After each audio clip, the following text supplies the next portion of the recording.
Para cualquiera que haya jugado videojuegos a finales de los 80, principios de los 90, la historia es bastante conocida.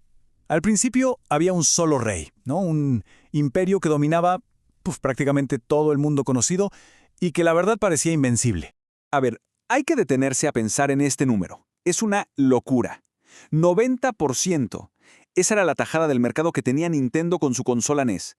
O sea, no es que fuera un competidor importante, era el mercado.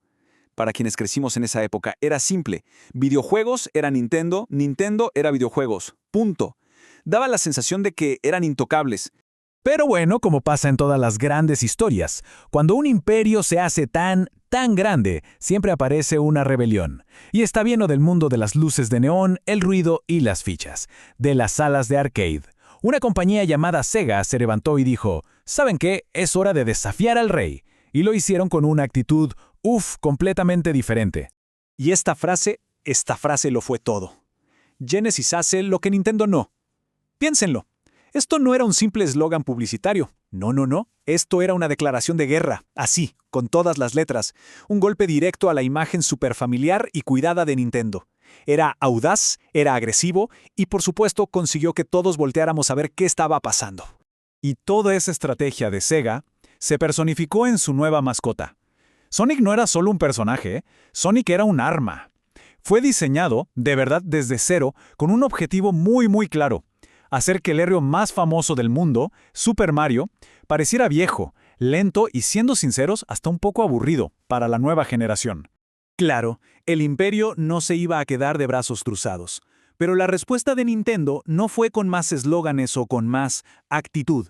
Su respuesta fue un golpe sobre la mesa, y se basó en lo que ellos sabían hacer mejor que nadie, un poder tecnológico simplemente abrumador. Desataron su nueva arma. La jugada de Nintendo fue devastadora. La Super Nintendo no era solo una pequeña mejora, era un salto de generación. De repente, teníamos un universo de colores que la Genesis no podía ni soñar. ¿El sonido? El sonido. Tenía un chip desarrollado nada menos que por Sony, que nos regaló algunas de las bandas sonoras más épicas de la historia. Y con el chip Super FX nos dieron una probadita del futuro, los gráficos en 3D. El mensaje de Nintendo era claro. Ustedes tengan la actitud, nosotros tenemos el poder. Y con el poder de ambos lados más o menos parejo, la guerra cambió. Ya no se trataba solo de bits o de colores. Se convirtió en algo mucho más personal, en una verdadera batalla por el alma de los videojuegos. La pregunta en el patio de la escuela era una sola. ¿Qué tipo de jugador sos? Y miren, ningún juego definió esta división mejor que Mortal Kombat. Sega, fiel a su imagen rebelde, mantuvo la sangre, la violencia, aunque la ocultó detrás de un código secreto. Se posicionó como la versión adulta. Nintendo, por su parte, censuró todo. Reemplazó la sangre con una cosa extraña que parecía sudor gris. Y eso lo definió todo. La percepción quedó sellada. Sega era la consola cool, la madura, Nintendo era la consola familiar. Pero justo cuando parecía que Sega tenía la victoria asegurada en el terreno de lo cool, Nintendo sacó un as de la manga. Lanzaron Donkey Kong Country, y fue una obra maestra visual. Tenía unos gráficos pre-renderizados que parecían de la siguiente generación. Y lo más importante, demostró el poder puro de la Super Nintendo sin necesidad de añadirle periféricos caros como el Sega CD. Fue una demostración de fuerza increíble.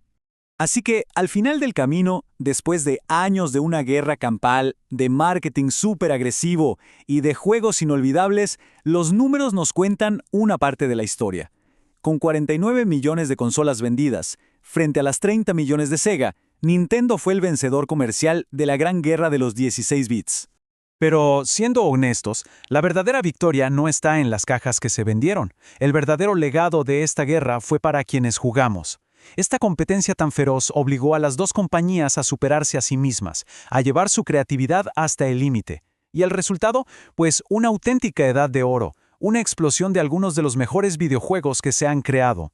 Este conflicto definió a toda una generación y cambió la industria para siempre. Así que aunque los números de ventas nos den un ganador, nos queda una última pregunta para pensar.